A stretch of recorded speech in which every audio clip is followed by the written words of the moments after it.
America ने 27 अगस्त यानी आज से भारत पर कुल 50% टैरिफ लगा दिया है, जिसमें 25% पुराना टैरिफ और 25% एक्स्ट्रा टैरिफ लागू कर दिया गया है।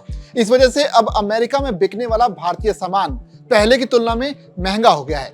लेकिन ट्रंप यूं ही कोई भी बड़ा फैसला नहीं लेते। यहां अमेरिका ने अपनी सहूलियत और स्वार्थ का ध्यान रखा है। अमेरिका ने भारतीय दवाइयां, स्मार्टफोन और पेट्रोकेमिकल्स पर टैरिफ को लागू नहीं किया है। अमेरिका ने इन चीजों पर टैरिफ को पहले के स्तर पर ही बनाए रखा है। इसी तरह उद्योग के आंकड़ों के मुताबिक अमेरिका को भारत के कुल एक्सपोर्ट में केमिकल्स का हिस्सा लगभग 18% है, जिसका वित्त वर्ष 2024 का एक्सपोर्ट मूल्य लगभग 5.7 बिलियन अमेरिकी डॉलर था। इंडिया रेटिंग्स एंड रिसर्च ने बीते दिनों तक अनुमान में कहा कि टैरिफ वृद्धि से फाइनेंशियल ईयर 2026 में केमिकल एक्सपोर्ट्स में 2 से 7 अरब अमेरिकी डॉलर की कमी आ सकती है। दरअसल अमेरिकी मार्केट में भारतीय जेनरिक दवाइयों की निर्भरता काफी है।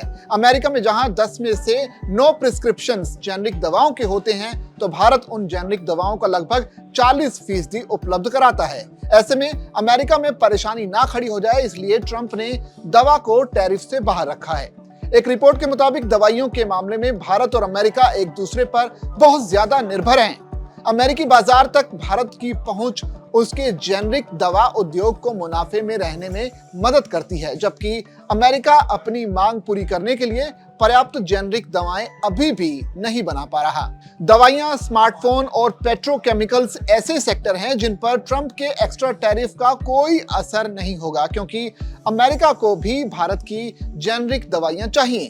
हालांकि अमेरिका ने अपनी दवा कंपनियों पर लगने वाले टैक्स को घटा दिया है ताकि वो अमेरिकन लोगों की पहुंच में आसानी से आ सकें। इसके अलावा अब हर जगह भारत में बने स्मार्टफोन भी अमेरिका में बिक रहे हैं, लिहाजा उस पर भी टैरिफ नहीं बढ़ाया गया है। इसके अलावा स्मार्टफोन के अलावा पेट्रोकेमिकल्स की बात की जाए तो यहां भी ट्रंप की यही नीति लागू की गई है। वैसे भारत से अमेरिका को बड़ी मात्रा में made in India smartphone export किए जाते हैं।